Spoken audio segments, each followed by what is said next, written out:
চাওক দুজন মানুহ আপোনালোকে চিনি পায়, আমি ইন্ট্ৰডাকশ্যন দিয়াৰ দৰকাৰ নাই।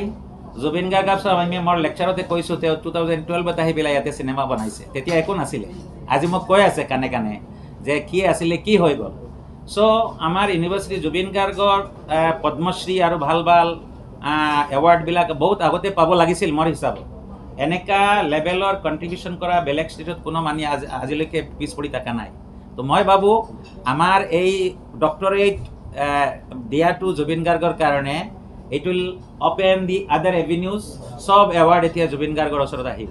আমি এটা সৰু ইউনিভাৰ্চিটি, প্ৰেক্টিকেলি আমি 10টা বেচ কমপ্লিট কৰিছোঁ। বিভিন্ন ইউনিভাৰ্চিটি নৰ্থ ইষ্টত আছে, তেওঁলোকে জুবিন গাৰ্গক সেইটো সন্মান দিব পাৰিলে হয়। এনিৱে মই ভাবোঁ যে জুবিন গাৰ্গৰ কাৰণে বৰ ডাঙৰ কথা, আৰু তেওঁ বহুত ইম'চনেলি লিখিছে, তেওঁৰ মা থাকিলে বহুত ভাল পালে হয়। আৰু ল' মাজু ছাৰ আপোনালোকে চবেই জানে, আমাৰ মেঘালয়ৰ এজ এ ভইচ, আৰু তেওঁৰ চিনাকি বহুত আছে। তো আমি সদায় যে ইউনিভাৰ্চিটি প্ৰতি বছৰ আমি এটা ডমেইন চিলেক্ট কৰোঁ।